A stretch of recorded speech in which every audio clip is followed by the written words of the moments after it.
Normal ken yam kan asen barois me bajelim wasme ne tin wane ken chicken man chito ka asosa chicken ling and we take a shing shadap ka gat ka shagada mo de yak ya ne tin wan sharwain wane ling ka asosa no asosa lat kete bej kiti jegla de keten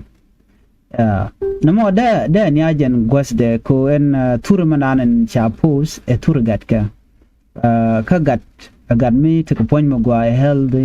te pal point ko gan mo dug telel rek changa kel ka gwe jono shiran gan mi shit kano shiran de mi yak me dong a chang chele dug bo ke tedi ci gat ci de yak mala lel ke jenene jira mo mi te ka gat ci log dong log ramadan en te ka gat ma deri je der ga deri nang dulwal nang ne dulwal ke nang ne ka police wo kamni ka jonka gada me telarami mo be lo krumde e check nang ni dulwal mi kuji gwan kama ngeji gwan no gor emet ki gor shi man ro ni kake eno gada me agat damandun ki agat randun no mo den beti dial baga jago te ramme mo me de human being do dien me berar point de riem de ka kring de gor be yak no mo ram mi kana mo shelat chellang wala ran chellang wala human being Ramu mo point mi yagrano de ji yen pain ni karuntung wan ko chiran chinna goredi ran mi je kamrar ka pidre do chang ram luguba da ngwang no de nung rara dien ko riem do shiriem rara dien angu ajin ba chang a jorba le ruedo ki jor no mo ji kariya gone area by the way chana consider area gangat no to me gat chana guje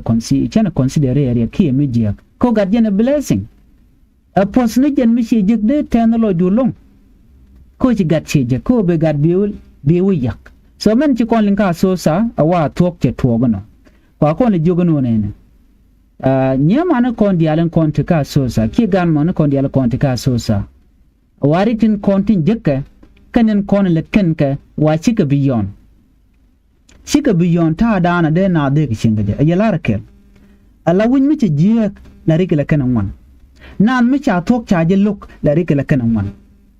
kini di alji kana dier kamen je dan de ranalat but de kon char ko kona chal kon nuari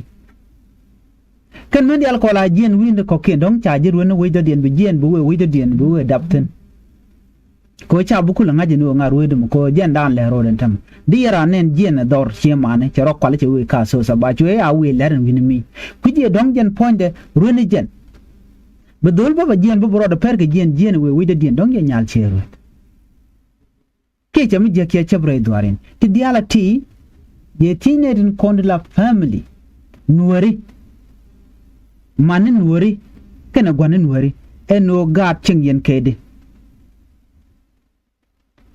tangwad cha gwana gan kan mana gan cha de bel but tem la bel ka gwana gan kan mana gan gwada ngut gat ka kwe gat ching ye jidi manguda ka kwe gat jele wichar ki gat ngut wo ka je lar ye kel a cheng e family mi chuch mi tel dor mi cham kan chang kel kan de no de gat ndare we wichar chang cham kan mona cham kan ting ti gat de mi jien abed dorian abe ban pin de muto jele yana nene mi wun mu gwa ba we let ba purka ka ke ba te duwan ba la rai wuch tem we purka rara dien ba je mu ka dur chen we din dur ar dien ba je mu ka dur we bunu dur ar dien we yang ko shasha ne we lelu a way to survive ma jin wudu ngudi na mu dire chep ka je muti ka gat mu shi kap mu sha ga dundu dere rom te de lo wicha so question mo mu we ka di gana wo de kan ga de kan karomalake mana dien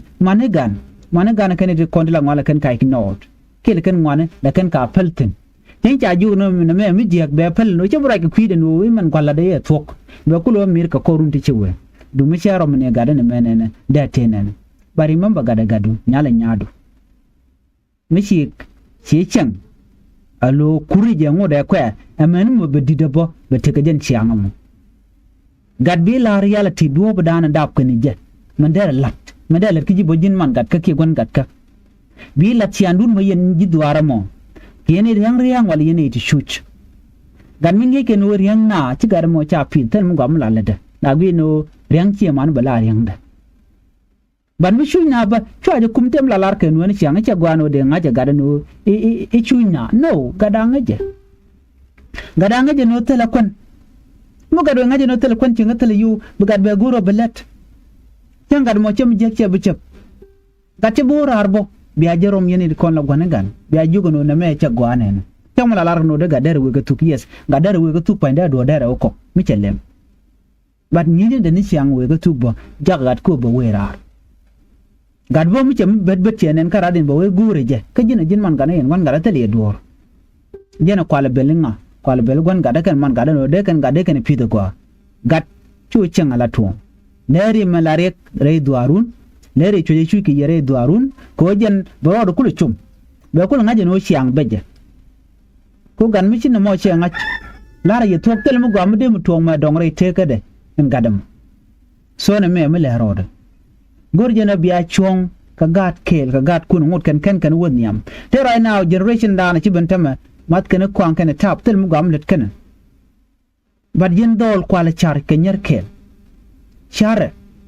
kelu no jin ma di kwang mi jiak kwang dir lel ki enjoyment tel rek ban men beju nang tin run men yam be point be yar be jago bo ci cher bo ci more they guje enjoyment but remember this the more could you consume kata amadan ci jira mi di na be jinak bo point be yar be mu ke jota ko ken so remember that the quite ka do ki quite ka da you know quite ka do ko bu mor kan gur bu karom mi jiram ci kwen bi shek du ka gat ku bi karom ka bi community dan challenge were bi romben mi jin nyal remember this la lar ken wonene nyala wa jela tiolo re duari jin mi jin tioro re duarun mu de lat